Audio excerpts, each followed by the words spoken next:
El tratamiento. El tratamiento de cortesía o título académico se escribe con mayúscula inicial.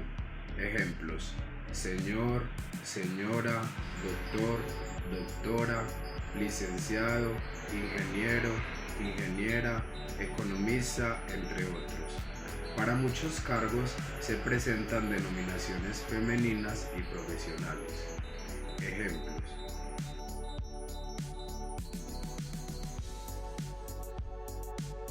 saludo. Se utiliza precedido del título. Para las damas, el nombre sencillo o compuesto, según aparece en el destinatario. Para los caballeros, los apellidos. Si el saludo es breve y finaliza en 2 puntos, se recomienda la despedida seguida de coma. Si el saludo es extenso, se recomienda que la despedida termine en punto. Ejemplos: apreciado señor Botero García, respetada ingeniera Gloria María, señora ministra, 2 puntos. Cordial saludo, señor Martínez Orjuela, 2 puntos. El uso de estimado o apreciado se hace solamente para personas de confianza. En el caso de los memorandos y los circulares, en los cuales se incluye el saludo, se presentan los siguientes ejemplos. Para memorando: con agrado la saludo e informo que tengo el gusto de saludarla y con saludo cordial adjuntamos. Para circular: con nuestro cordial saludo les solicitamos cordial saludo señores y les comunicamos, les saludamos y confirmamos que. El saludo, como por parte inicial del texto, se escribe a 2 interlíneas libres después del asunto. Ejemplos: tenemos el gusto de saludarla, ingeniera Lucía, y de acuerdo con agrado lo saludamos, señor Suárez, y le comunicamos, respetuosamente lo saludamos y confirmamos, con nuestro cordial saludo adjuntamos. Despedida. Expresión de cortesía que se presenta en 2 alternativas.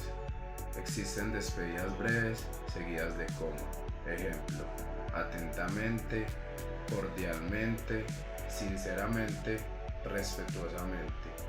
También se presentan despedidas con frases de cortesía terminadas en punto. Ejemplos: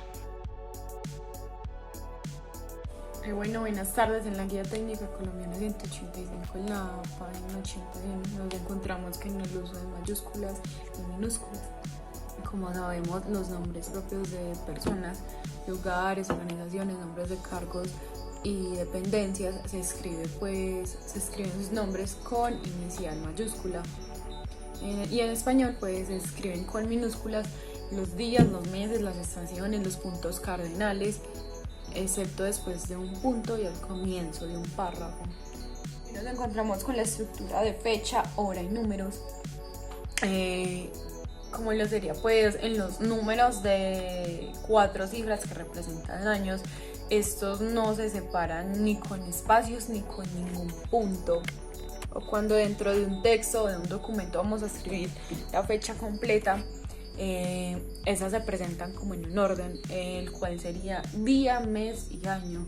Y pues lo que son los primeros 9 números no se escriben con un 0 al frente. O sea, tú no vas a escribir 01 de enero de 2009, sino que solo vas a poner 1 de enero de 2009. Cuando tenemos las fechas abreviadas, estas sí se escriben en un orden de año, mes y día. Y el año siempre debe de ir con las 4 cifras para identificar el siglo en el que se generó el documento.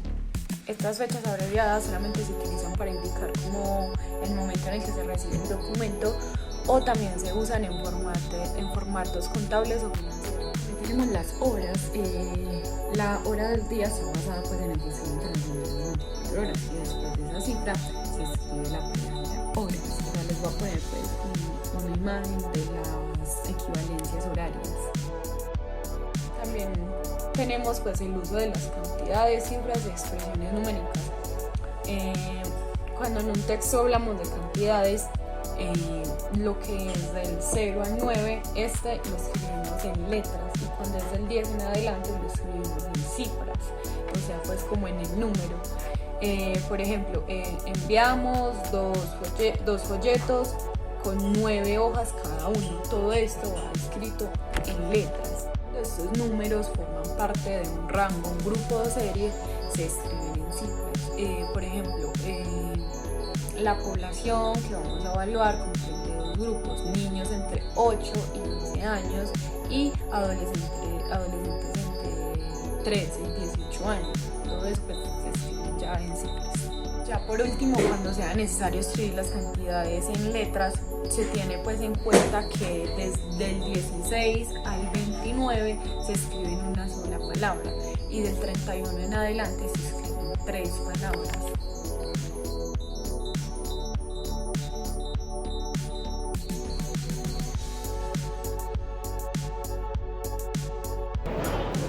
Cifras que representan dinero. Las unidades de 1000 se separan con puntos. Los decimales se separan con coma. Se recomienda tener presente la NTC 1000 para la escritura de números.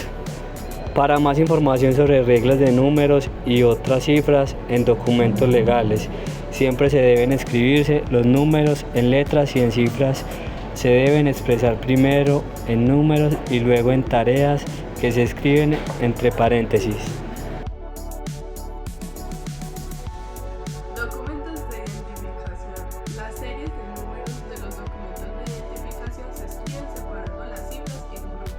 Ejemplo: la cédula de ciudadanía, cédula de extranjería, registro único tributario, número de identificación tributaria y el pasaporte. A continuación, algunos ejemplos.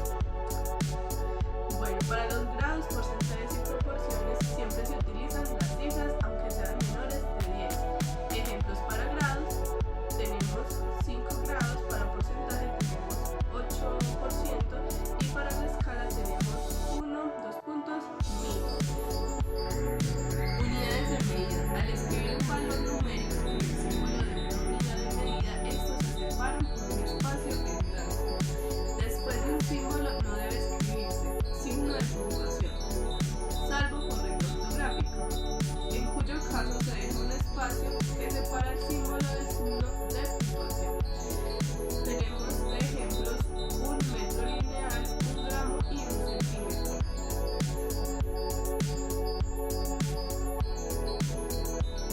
El plegado de los documentos. Se recomienda no doblar los documentos para evitar que con el tiempo se borre parte del texto. En caso de utilizar sobres, se recomienda tener en cuenta que el doblez es diferente según se trate de guardar el documento en sobre rectangular, sobre con ventanilla, sobre tamaños carta u oficio.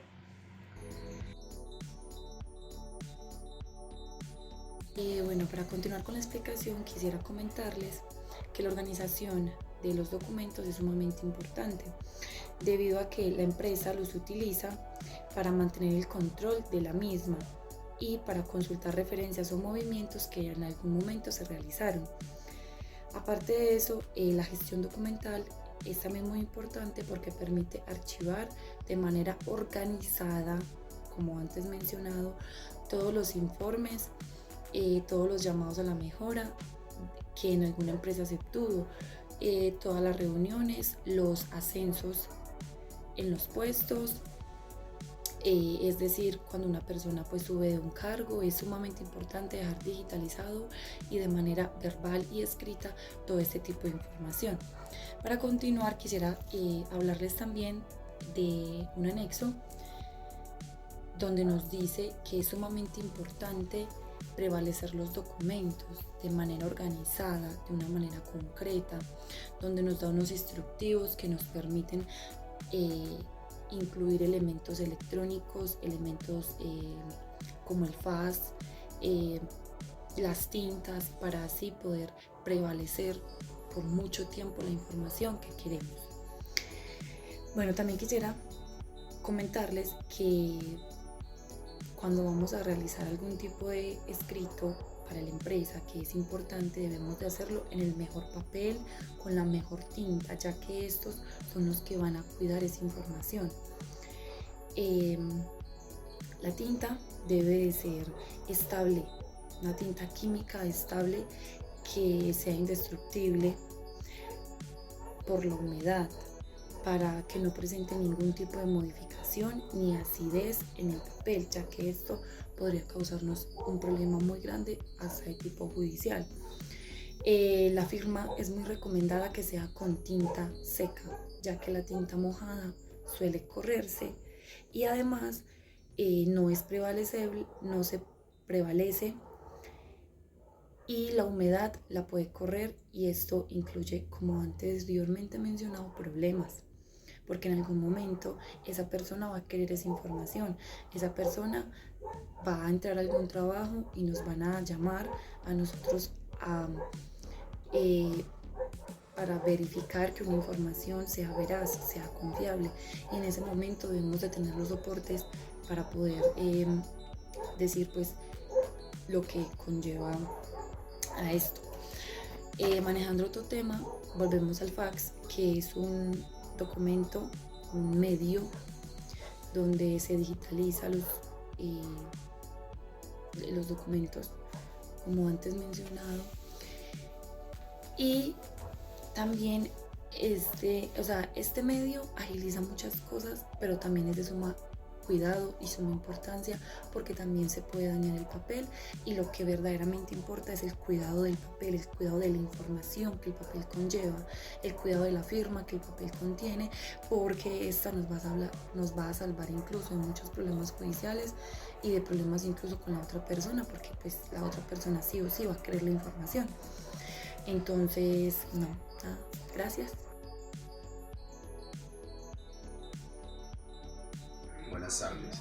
Les voy a hablar acerca de la comunicación pasiva y la comunicación agresiva. En primer lugar está la comunicación pasiva. En este estilo de comunicación, la persona o los tipos de personas tienen un tono de voz suave y tienden a ser un poco inseguros para comunicarse. Sin embargo, su comunicación es buena y fiable. No obstante, en el tipo de comunicación agresiva es un poco más diferente, ya que estos los podemos reconocer más fácilmente, ya que su postura es más tensa y su forma de comunicar o expresar sus ideas es de una forma más brusca o más diferencial que la comunicación pasiva. El estilo de comunicación asertivo. La persona que adopta este estilo de comunicación emplea un tono de voz estable y firme durante las interacciones. Mantiene un contacto visual moderado y la postura corporal es abierta y sosegada. Una forma común de transformar las respuestas pasivas y agresivas en asertivas consiste en comunicarnos desde lo que sentimos o creemos. También resulta asertivo exponer cómo hemos vivido una determinada situación. Por ejemplo, me hizo sentir, no estuve cómodo, habría preferido que me gustara.